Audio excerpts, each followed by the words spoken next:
عزیز طلباء و طالبات، ناظرین کرام، خواتین و حضرات، میں ایک بار پھر حاضر ہوں آپ کی خدمت میں آموزش فارسی کی اس کلاس کے ساتھ اور آپ کو خوش آمدید کہتا ہوں اپنی اور خانہ فرہنگ جمہوریہ اسلامی ایران لاہور کی طرف سے۔ ہم کتاب کے اختتام کی جانب بڑھ رہے ہیں اور آج آپ نے آخری امتحانی مشق اس کتاب کی حل کرنا ہے، اگرچہ یہ آپ کی امتحانی مشق ہے اور آپ کو خود حل کرنا چاہیے، لیکن جہاں کہیں تھوڑی سی مدد کی ضرورت ہو میں بھی حاضر ہوں۔ آئیے مل کر یہ امتحانی مشق حل کرتے ہیں۔ اس کا سوال نمبر 1 ذرا دیکھیے، آپ نے جملے مکمل کرنے ہیں اور یہاں پر دارم اور نادارم کا استعمال کیا گیا ہے۔ ہاں، تو آپ دیکھیے مصدر ہمارے پاس کیا تھا؟ داشتن۔ داشتن کا مطلب ہوتا ہے ٹو ہیو یا رکھنا۔ دارد اس کا مضارع ہے، یہ فعل حال کی گردان ایک طرح سے ہو جائے گی۔ من دارم یعنی آئی ہیو اور من نہ دارم آئی ڈونٹ ہیو۔ نیچے کچھ الفاظ بھی دیے گئے ہیں، یہ آپ کے بدن کے کچھ اعضاء ہیں، کچھ دوسرے لفظ بھی ہیں، مثلا لب یعنی ہونٹ، گوش یعنی کان، بینی یعنی ناک، زانو وہی گھٹنا ہے، دم جانوروں کی دم ہوتی ہے، نوک جانوروں کی چونچ ہوتی ہے، شانے کندھے کو کہہ لیتے ہیں اور بال پر کو کہتے ہیں، جس کی وضاحت میں پچھلی کلاس میں کر چکا ہوں۔ وہ بال وہ پر ہیں جن کی مدد سے پرندے اڑتے ہیں فضا میں۔ تو مجھے امید ہے کہ آپ ان الفاظ کی مدد سے یہ جملے نہایت آسانی سے بنا لیں گے۔ یہاں آپ کو میری مدد کی کوئی ایسی خاص ضرورت نہیں ہے۔ اسی یقین کے ساتھ، اسی امید کے ساتھ آگے بڑھتے ہیں اور چلتے ہیں سوال نمبر 2 کی جانب۔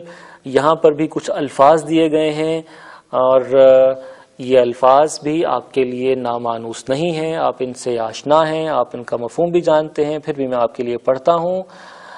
آرنج، کوہنی، دندان، دانت، شانے، کندھا، چشم، آنکھ، انگشت، انگلی، پاؤں، نوک یا نوک یہ چونچ ہے کسی پرندے کی، اور دم آپ جانتے ہیں جانوروں کی دم ہوتی ہے۔ میرا خیال ہے یہ جملے بھی آپ اپنی پسند سے چھوٹے چھوٹے مختصر جملے بنائیے اور یاد رکھیے کہ شروع میں آپ طویل جملے اور مشکل جملے، پیچیدہ جملے بنانے سے کچھ گریز کریں۔ جب آپ کی فارسی کچھ بہتر ہو جائے گی، آپ آسانی کے ساتھ جملے بنانا شروع کر دیں گے، تب آپ مشکل جملے بنائیے گا۔ فی الحال کوشش کیجئے کہ جملہ آسان ہو، سادہ ہو، لیکن درست ہو۔ اسی درست کا لفظ میں نے استعمال کیا تو جناب سوال نمبر 3 کچھ اسی طرح کا ہے۔ آپ نے جملوں کو ترتیب دینی ہے، یہ الفاظ کچھ آگے پیچھے کر دیے گئے ہیں، آئیے انہیں مل کر کچھ ٹھیک کرنے کی کوشش کرتے ہیں۔ مثلا پہلا جملہ دیکھیے، دارم 2 دست من، تو کیا ہوگا؟ من 2 دست دارم، ٹھیک ہے؟ لیجئے جناب جملہ ٹھیک ہو گیا، من 2 دست دارم، میرے 2 ہاتھ ہیں، بالکل صحیح۔ اور دوسرا جملہ دیکھیے، چشم سیاہ زیباست، کیسا رہے گا؟ اتفاق کرتے ہیں مجھ سے؟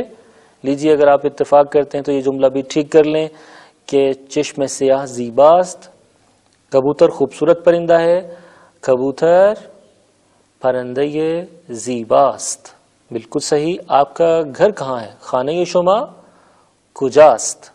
بچے کا اسکول دور نہیں ہے، مدرسه بچے، مدرسه کودک دور نیست، بالکل صحیح۔ آگے چلتے ہیں، حامد اچھا دوست ہے، حامد دوست خوبی است۔ شہر کی مسجد خوبصورت ہے، مسجد شہر زیباست۔ مشہد مقدس شہر ہے، مشہد شہر مقدس است۔ میری چھوٹی بہن کا نام زینب ہے، اسم خواہر کوچک من زینب است۔ دوبارہ سے کہتا ہوں، اسم خواہر کوچک من زینب است۔ لیجئے یہ سوال بھی ختم ہوا۔ اگلا جو سوال ہے خالی جگہ پر کرنا ہے آپ نے، اور آئیے آپ کی مدد سے خالی جگہ پر کر لیتے ہیں۔ پہلے جملے میں خالی جگہ بچے نماز خواند، تو کیا کہہ سکتے ہیں؟ آیا بچہ نماز خواند؟ جملہ بالکل ٹھیک ہو جائے گا. آگے لکھا ہے او کرست. ہم کہہ سکتے ہیں کہ گوش او کرست، اس کے کان بہرے ہیں، وہ سنتا نہیں ہے. کر ہم بہرے کو کہتے ہیں، بالکل صحیح. نو کے توتی تیز است. ہم کہہ سکتے ہیں کہ نو کے توتی تیز است، اس کی نوک تیز ہے، نوکیلی ہے. لب او نازک است، اس کے ہونٹ باریک ہیں. باریک ہونٹوں کو ہم لب نازک کہہ سکتے ہیں. لب او نازک است. آیا موی شما مشکیست، کیا آپ کے بال کالے ہیں؟ آیا موی شما طلائی است، کیا آپ کے بال سنہرے ہیں؟ آپ اسی حساب سے یہ جملہ مکمل کر سکتے ہیں.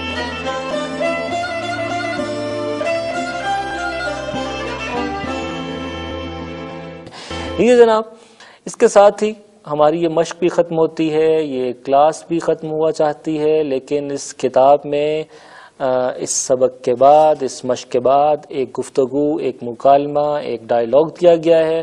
بہتر ہے کہ ہم یہ کلاس ختم کرنے سے پہلے اسے بھی پڑھ لیں آپ کے ساتھ مل کر. آئیے میرا ساتھ دیجئے. یہ مکالمہ ہے، اس میں ایک ماں ہے، حمید ہے، فاطمہ ہے اور بابا ہے. اگر آپ گھر کے تمام افراد مل کر یہ کریکٹر، ایک ایک کردار اپنے ذمے لے لیں اور اسے ادا کریں تو یہ بہت عمدہ ہوگا. ایک تو آپ سب گھر والوں کی فارسی کی مشق ہو جائے گی، اور ایک یہ کہ آپ کی فارسی میں بھی کافی بہتری آئے گی. میں آپ کے ساتھ ہوں، میں یہ جملے پڑھتا ہوں. صبح بخیر.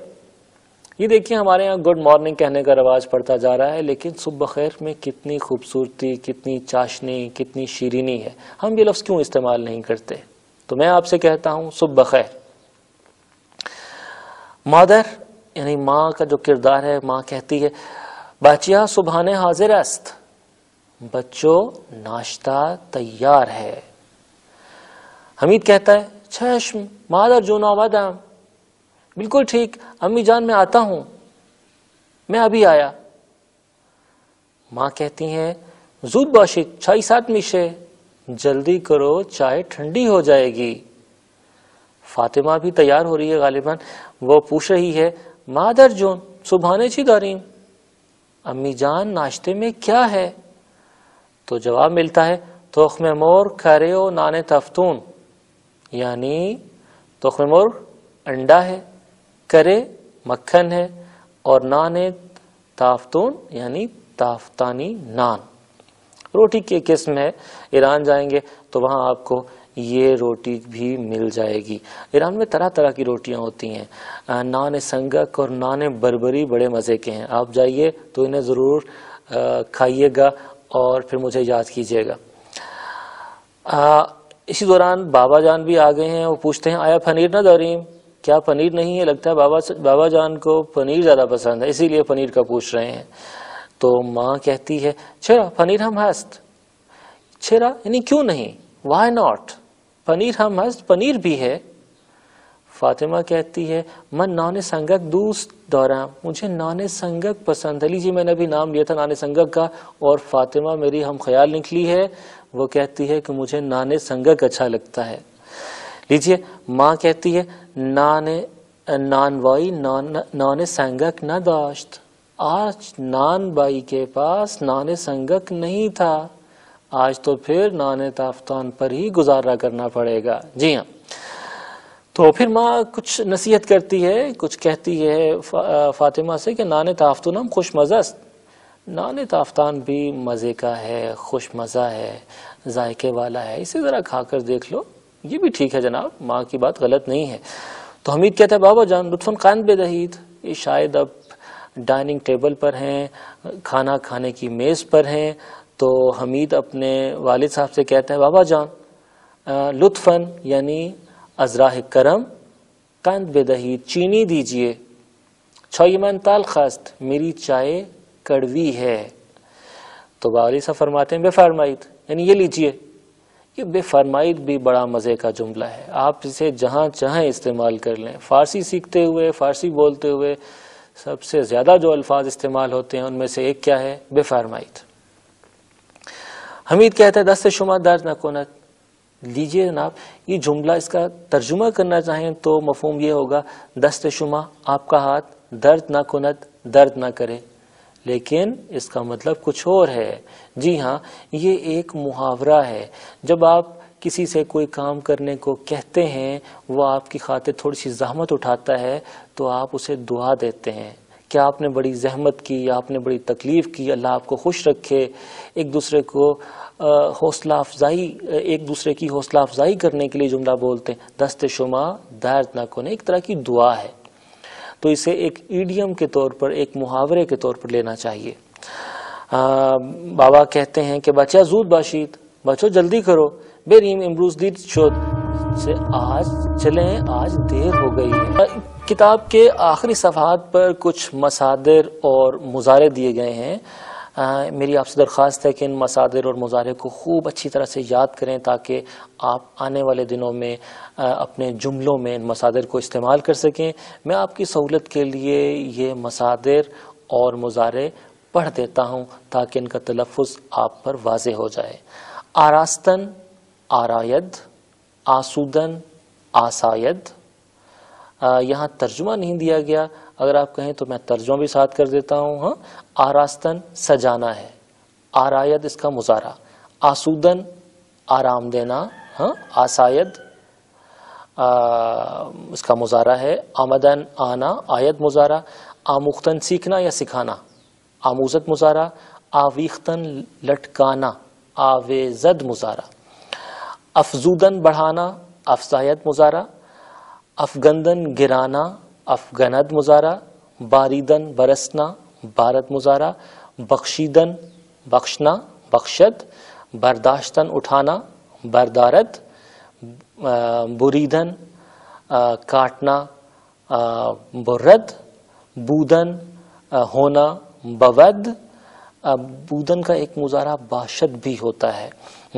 پائیدن طے کرنا، چلنا، پاید، پذیرفتن قبول کرنا، پذیرد، پروردن پرورش کرنا، پالنا، پرورد، پسندیدن پسند کرنا، پسندد، پیچیدن موڑنا، پیچد، ترسیدن ڈرنا، ترسد، جستن ڈھونڈنا، تلاش کرنا، جستن ڈھونڈنا، تلاش کرنا، جوید، آزمودن آزمانا، آزماید، آفریدن تخلیق کرنا، بنانا، آفریند، آموختن سیکھنا یا سکھانا، آموزت، آوردن لانا، آورد یا آرد، افتادن گرنا، افتد، افسردن افسردہ ہو جانا، بجھ جانا، ہاں، پژمردہ ہو جانا، افسرد، انداختن گرانا، اندازد،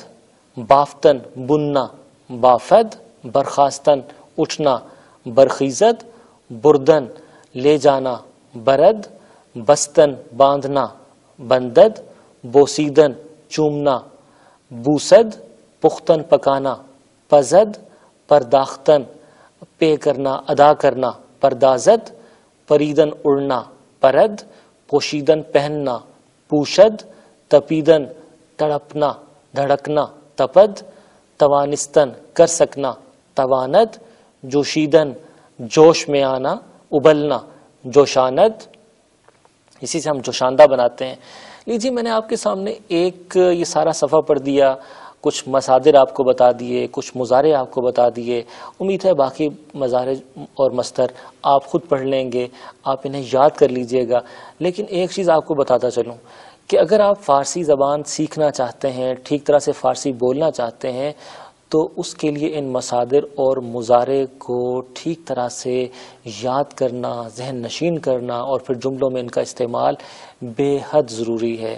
اور غالباً یہی وہ ایسی چیز ہے جسے یاد کرنے کا کوئی ایسا کلیہ نہیں ہے، کوئی ایسا قاعدہ نہیں ہے سوائے اس کے کہ آپ اسے خوب اچھی طرح اپنے حافظے میں بٹھا لیں۔ البتہ کسی حد تک میں آپ کی رہنمائی کر سکتا ہوں کہ ہر مصدر کے آخر میں نون آتا ہے. جی ہاں، یہ تو بات طے ہے کہ ہر مصدر کے آخر میں نون آتا ہے. اور ایک بات مزید کہ نون سے پچھلا حرف تے ہوتا ہے یا دال. لیجئے یاد رکھیے کہ ہر مصدر کے آخر میں نون ہے، نون سے پچھلا حرف تے ہے یا دال ہے. تیسرا نقطہ مصدر یاد کرنے کے لیے یہ کہ یہ تے یا دال مفتوح ہیں، یعنی ان پر زبر آتی ہے. ہاں، تو ہر مصدر فارسی کا جو بھی آپ سیکھیں گے، یاد کریں گے، آپ نے یاد رکھنا ہے کہ ہر مصدر کے آخر میں تن یا دن آتا ہے. ہاں، البتہ بعض چیزیں استثناء ہیں، جیسے گردن یہ مصدر نہیں ہے. ہاں، اسی طرح سے مضارع کی بھی آپ کو پہچان بتاتا چلوں. مضارع بھی کسی خاص کلیے کے تحت نہیں بنتا. میں آپ کے سامنے وضاحت نہیں کر سکتا کہ رفتن کا مضارع رود اور گفتن کا گویت کیوں ہے، چونکہ اس کا کوئی اصول نہیں ہے. البتہ نشانی یا علامت بہرحال موجود ہے. یعنی ہر مضارع کے آخر میں دال آتا ہے اور دال سے پچھلا حرف مفتوح ہوتا ہے، یعنی اس پر زبر آتا ہے. آپ یہ کلیہ اگر یاد رکھ لیں تو امید ہے کہ آپ کو مصدر اور مضارع یاد کرنے میں، حفظ کرنے میں، یادداشت میں کچھ زیادہ مشکل پیش نہیں آئے گی. میں اسی جملے کے ساتھ، اپنے انہی الفاظ کے ساتھ، اس دعا کے ساتھ کہ آپ فارسی جلد از جلد سیکھ سکیں اور اس طرح سے اپنی اردو کو بہتر بنا سکیں، آپ سے اجازت چاہتا ہوں. اگلی کلاس میں ایک بار پھر ملیں گے انشاءاللہ. تب تک کے لیے خدا حافظ.